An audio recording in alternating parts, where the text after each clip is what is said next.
हाय मुलांनो, आज आपण बैजिक राशींचे अवयव कसे पाडायचे ते बघणार आहोत.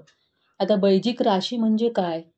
तर मागच्या वर्षी म्हणजे इयत्ता 7वी मध्ये तुम्ही बैजिक राशी म्हणजे काय ते शिकलेले आहात. तर त्या बैजिक राशींमध्ये आपण वर्ग त्रिपदीचे अवयव कसे पाडायचे ते पाहणार आहोत. आता त्रिपदी म्हणजे काय? तर ज्या बैजिक राशीमध्ये 3 पदं असतात त्याला आपण त्रिपदी म्हणतो. उदाहरणार्थ इथे ax वर्ग अधिक bx अधिक c या स्वरूपामध्ये जी बैजिक राशी असते तिला त्रिपदी म्हणतात. आता यामध्ये जे x आहे ते x म्हणजे xला आपण चल म्हणतो, ज्याची किंमत बदलत असते. तर a, b आणि c या संख्यांना आपण स्थिरांक म्हणतो. xला आपण चल म्हणतो आणि a, b, c या संख्यांना आपण स्थिरांक म्हणतो. यातील a आणि b ह्या ज्या संख्या आहेत त्या चलाबरोबर आलेल्या आहेत, तर त्यांना सहगुणक असंही म्हणतात.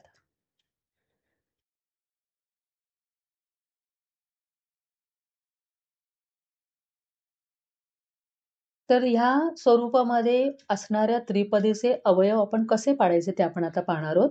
त्यासाठी हे जे विस्तार सूत्र आहे x अधिक a गुणिले x अधिक b बरोबर x वर्ग अधिक a अधिक b गुणिले x अधिक a गुणिले b या विस्तार सूत्राचा वापर आपण इथे करणार आहोत.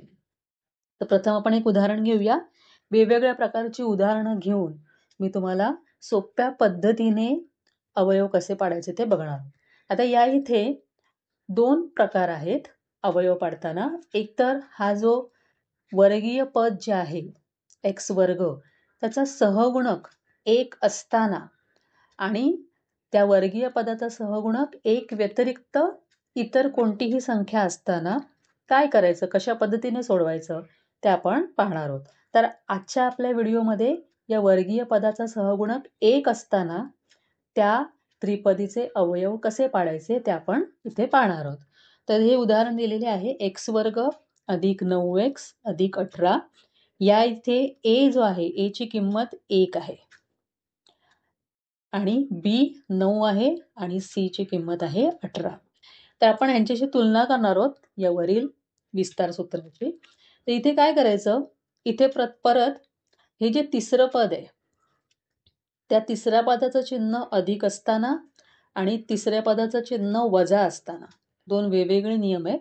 अधिक असताना काय करायचं आणि वजा असताना काय करायचं ते आपण आता इथे पाहणार आहोत. तर ह्या त्रिपदीमध्ये हे जे तिसरं पद आहे त्या तिसऱ्या पदाचे आपल्याला अवयव पाडायचे आहेत. आता ते अवयव आपण कसे पाडणार आहोत? तर त्यासाठी आपल्याला ह्या चिन्हाचा आधार घ्यायचा. तर हा चिन्ह काय आहे? अधिक. जर ज्या वेळेला तिसऱ्या पदाचं चिन्ह अधिक असतं त्यावेळेला मधल्या पदाचं चिन्ह कुठलंही असेल, अधिक असू दे नाहीतर वजा असू दे, तिसऱ्या पदाचे अवयव आपल्याला असे पाडायचे आहेत की त्या अवयवांची बेरीज ही मधल्या संख्येचा सहगुणक जो आहे तो येईल. आता इथे तिसरी संख्या काय आहे? 18. तर त्या तिसऱ्या 18 या संख्येचे आपल्याला असे अवयव पाडायचे आहेत की त्या अवयवांची बेरीज 9 येईल.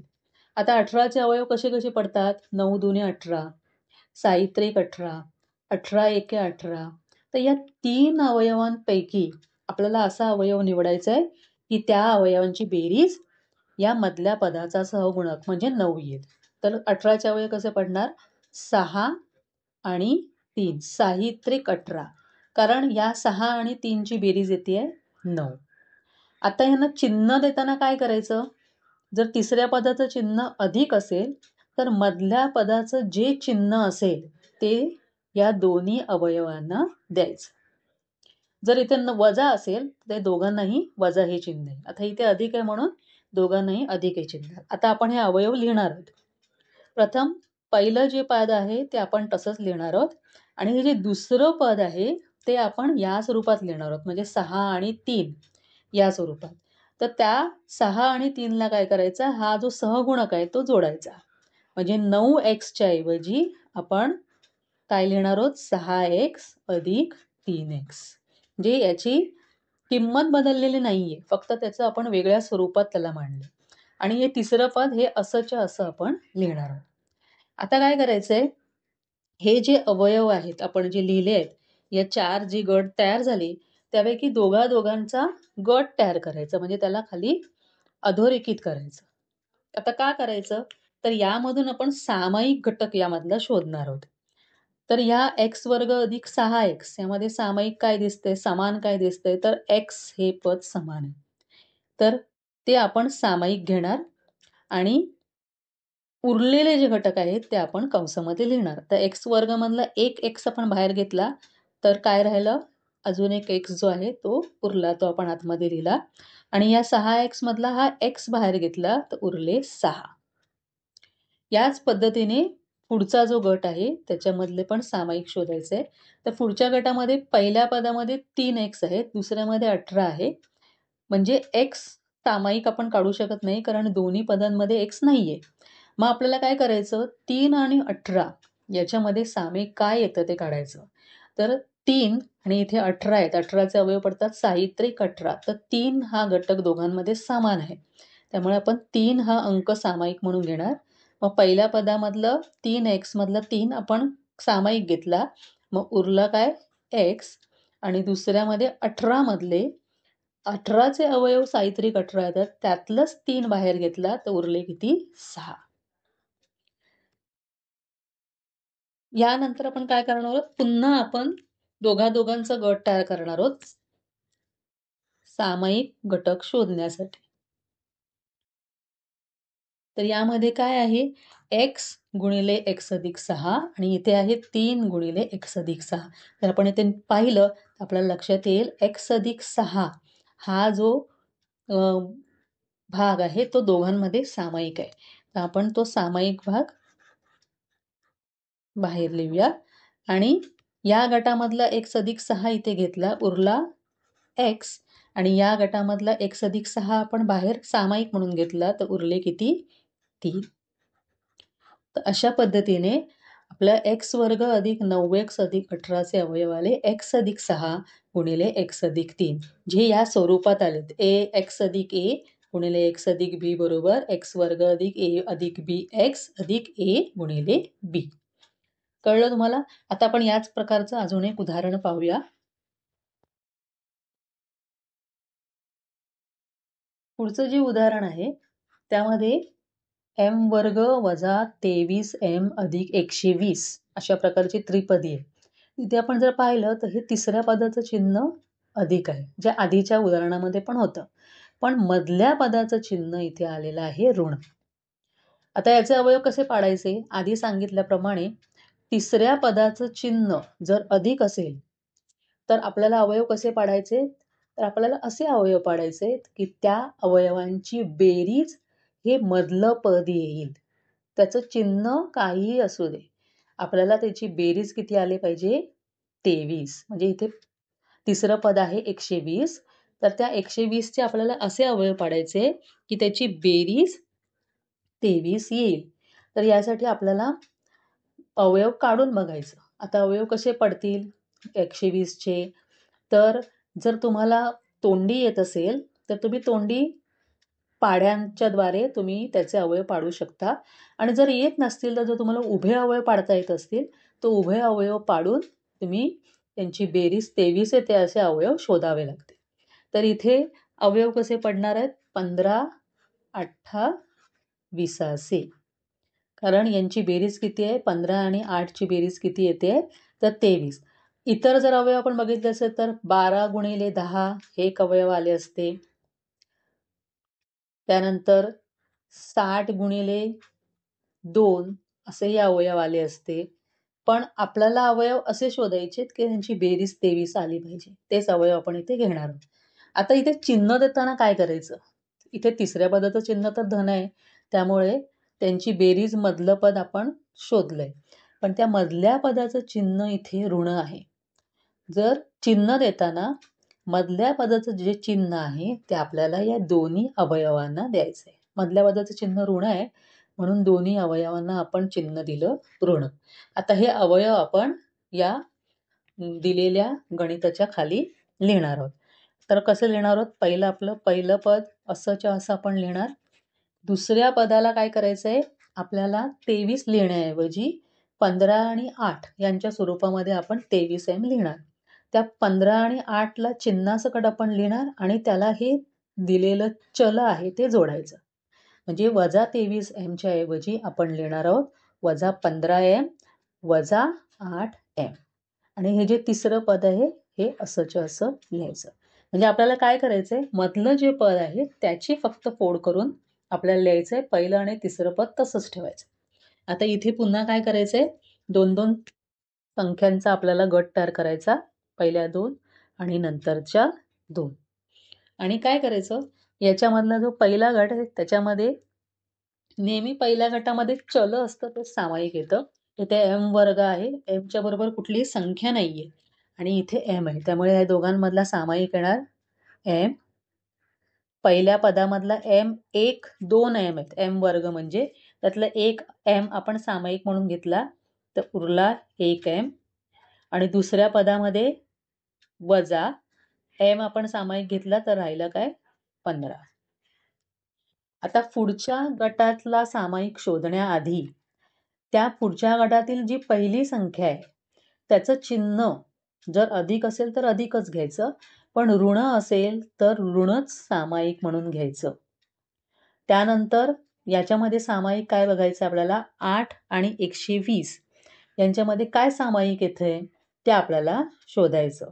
तर आपण कसं शोधणार आहोत, तर 8 आणि 120 मध्ये 8चे अवयव जर आपण 8 एके 8 असे पाडले आणि 120चे अवयव आपण 8 जर सामायिक घेतला तर 8 हे 8 आणि 8 पंचा 40 असे 15-28 असे अवयव पडतात.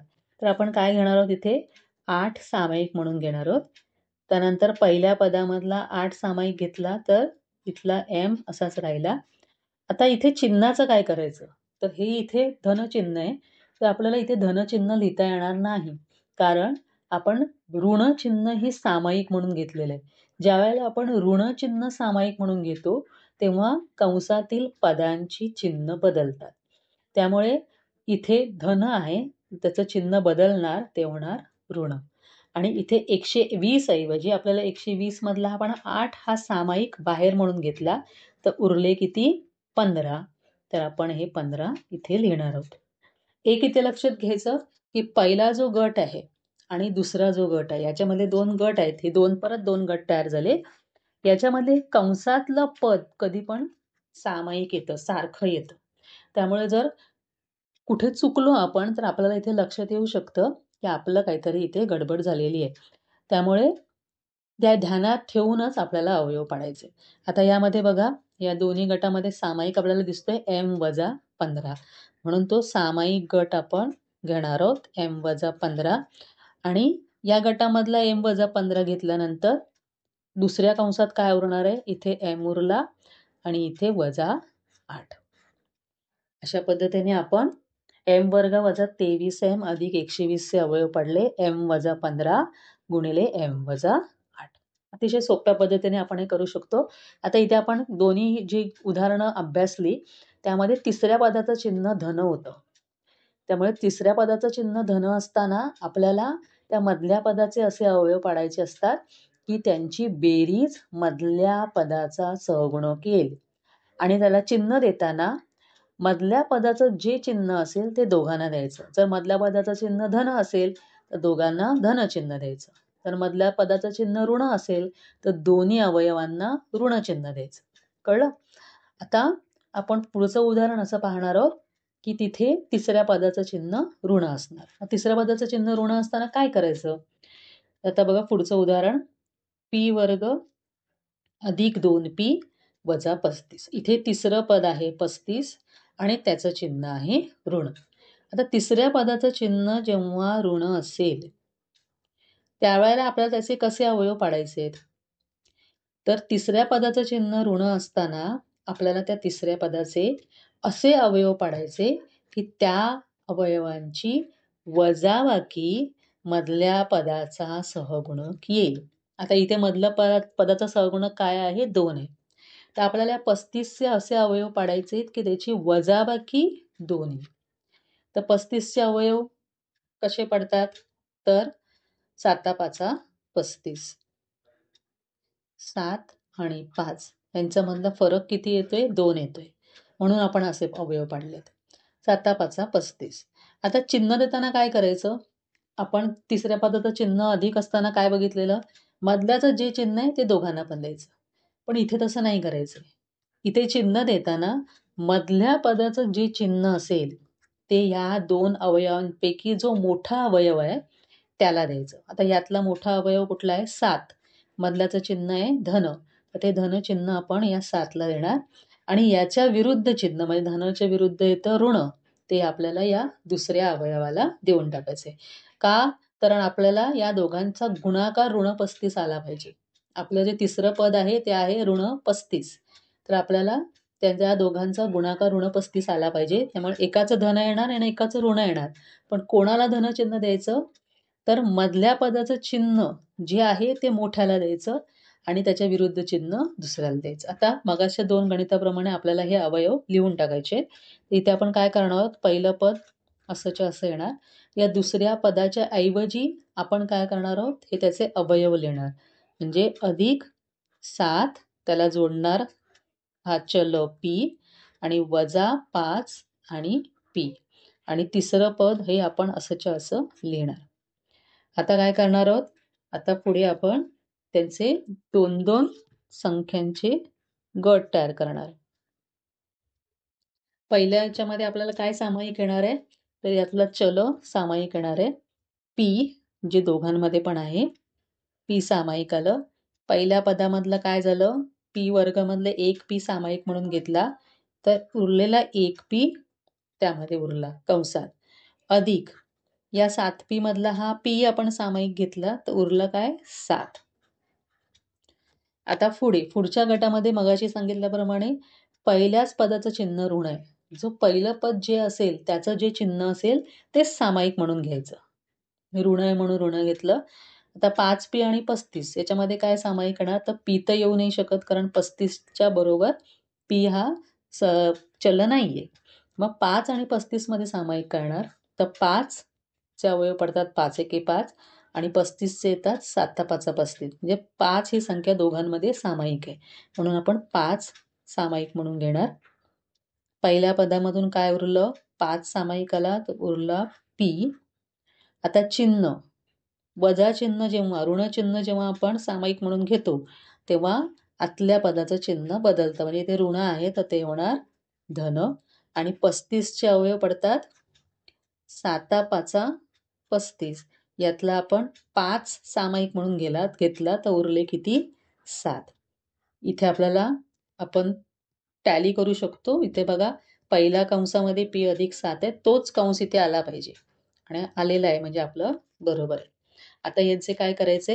पुन्हा दोघांचे गट तयार करायचे. याच्यामध्ये काय सारखं दिसतंय? तर कंस हा समान दिसतोय. पी अधिक 7 तोच आपण सामायिक म्हणून घेणार आणि उरलेले घटक दुसऱ्या कंसात लिहिणार. पहिल्या गटामध्ये पी अधिक 7 सामायिक घेतला तर उरले पी आणि दुसऱ्यामध्ये उरला वजा 5. हे झाले पी वर्ग अधिक 2 पी वजा 35 या त्रिपदीचे अवयव पी अधिक 7 गुणिले पी वजा 5. कळलं? अजून एक आपण उदाहरण बघूया म्हणजे तुम्हाला जास्त स्पष्ट होईल की हे अवयव आपण कसे काढतो. आता पुढच्या उदाहरणामध्ये बघा परत इथे त्रिपदी आहे आणि त्यामध्ये तिसऱ्या पदाचं चिन्ह ऋण आहे आणि मगासच्या आपल्या गणितामध्ये मधल्या पदाचं चिन्ह धन होतं. आता ह्या गणितामध्ये मधल्या पदाचं चिन्ह ऋण आहे. आता ऋण असताना आपण कसे अवयव पडणार आहोत? तर आपला नियम इथे बदलणार नाहीये. तिसऱ्या पदाचं चिन्ह ऋण असेल तर आपल्याला त्या तिसऱ्या पदाचे असे अवयव पाडायचे की त्या अवयवांची वजाबाकी मधल्या पदाचा सहगुणक येईल. सहगुणक हा जो सहगुणक आहे 7. इथे तिसरं पद आहे 44 वजा 44. तर आपल्याला 44चे असं अवयव पाडायचे की त्याची वजाबाकी 7 येईल. तर याचे अवयव कसे पडणार? तर एक 11 चोक 44 असे अवयव पडू शकतात. 22 दुणे 44 असे अवयव पडू शकतात. तर आपल्याला यामध्ये शोधायचं आहे की कोणाची वजाबाकी 7 येते. इथे जर बघितलं तर 11 आणि 4 यांची वजाबाकी किती येते? 7 येते. त्यामुळे आपले जे अवयव आहेत ते येणार आहेत 4 आणि 11. आता हे झाले 44चे अवयव ज्यांची वजाबाकी 7 येते. आता चिन्ह देताना काय करायचं? मगाशी सांगितल्याप्रमाणे मधल्या पदाचं चिन्ह जे असेल ते मोठ्या अवयवाला द्यायचं. तर मधल्या पदाचं चिन्ह इथे ऋण आहे. तर 4 आणि 11 मधला मोठा कोण आहे? 11. त्याला आपण वजा चिन्ह देणार आणि 4ला कुठलं चिन्ह देणार? तर याच्या विरुद्ध चिन्ह म्हणजे अधिक. इथे नाही लिहिलं तरी चालेल, पण समजावं म्हणून मी लिहिते. तर 11ला आपण ऋण चिन्ह देणार आणि 4ला आपण अधिक चिन्ह देणार. यांचा गुणाकार ऋण 44 आला पाहिजे. आता हे अवयव आपण या त्रिपदीच्या खाली लिहूया. पहिलं पद पी वर्ग असं देणार. वजा 7p ऐवजी आपण अधिक 4 आणि वजा 11 यांच्या स्वरूपात आपण ते लिहिणार आहोत. तर अधिक 4p चिन्हासकट वजा 11p वजा 44 याच्याऐवजी आपण ही पदं लिहिली. आता यांचे गट तयार करूया. p वर्ग अधिक 4p आणि वजा 11p वजा 44. आता याच्यामधले सामायिक घटक आपण शोधणार. p वर्ग अधिक 4p याच्यामध्ये सामायिक काय आहे? तर p सामायिक दिसतोय. तर p सामायिक म्हणून घेऊया. पहिल्या पदामधला एक p आपण सामायिक म्हणून घेतला, उरलेला 1p अधिक 4p मधलं p सामायिक घेतला, उरले 4. पुढच्या आता तुम्हाला हे पटकन लक्षात येईल. आता काय करायचंय? तर या पुढच्या ज्या गटामधला पहिली संख्या आहे त्याचं चिन्ह सामायिक म्हणून घेऊन टाकायचं, जे दिसतंय ते. 11 आणि 44 मध्ये काय सामायिक येणार? आपण जे अवयव पडले त्याच्यामध्येच आपल्याला कळते. 11 चोक 44 आणि त्या 11चे अवयव पडणार 11 एके 11. म्हणजे 11 सामायिक येतात. 11 बाहेर घेतलं. पहिल्या पदामध्ये काय उरलं? p. दुसऱ्या पदाचं चिन्ह ऋण आहे. जेव्हा ऋण आपण बाहेर सामायिक म्हणून घेतो तेव्हा आतलं चिन्ह बदलतं. तर ते झालं अधिक. इथे लगेच बघायचं डावीकडे या कंसामध्ये काय आलंय. जर नाही लक्षात आलं तर इथे अधिक आलंय, तर इथे पण अधिकच येणार आणि 11 चोक 44. आता पुन्हा आपण दोघांचा गट तयार करूया आणि यामध्ये काय सामायिक आहे? p अधिक 4 आणि उरलं काय? या गटामधला p अधिक 4 सामायिक म्हणून घेतला तर उरला p आणि या गटामध्ये p अधिक 4 सामायिक घेतलं तर उरले 11. तर p वर्ग वजा 7p वजा 44 या त्रिपदीचे अवयव आले p अधिक 4 गुणिले p वजा 11. तर ह्या आपल्या व्हिडिओमध्ये आपण वर्गीय पदाचा सहगुणक 1 असताना अवयव कसे पाडायचे ते बघितले. त्याच्या पुढच्या व्हिडिओमध्ये आपण वर्गीय पदाचा सहगुणक 1 व्यतिरिक्त इतर कुठलीही संख्या असेल तर त्याचे अवयव कसे पडणार ते आपण पाहणार आहोत. तर त्याआधी तुम्हाला मी एक होमवर्क दिलाय. तर तो होमवर्क तुम्ही करायचा आहे. जसं मी ज्या पद्धतीने मी सांगितलंय अगदी त्या पद्धतीने तशा पदाने आठवून ह्याचे अवयव पाडायचे आणि ते अवयव पाडून ते अवयव काय आले ते मला कमेंटमध्ये टाकायचे. या व्यतिरिक्त तुम्हाला जर अधिक काही माहिती हवी असेल, कुठला घटक समजत नसेल आणि त्याबद्दल व्हिडिओ हवं असेल तर मला नक्की कमेंट करून पाठवा. मी त्यावर व्हिडिओ नक्की करून टाकेन. तर तुम्हाला आपलं जी अवयव पाडण्याची पद्धत कशी वाटली ती नक्कीच मला सांगा. आणि यासारखे जर तुम्हाला नवनवीन व्हिडिओ बघायचे असतील, नवनवीन ट्रिक्स बघायचे असतील तर माझ्या चॅनलला लाईक करा, शेअर करा आणि सबस्क्राईब करायला विसरू नका. तर भेटूया माझ्या पुढच्या व्हिडिओमध्ये. बाय.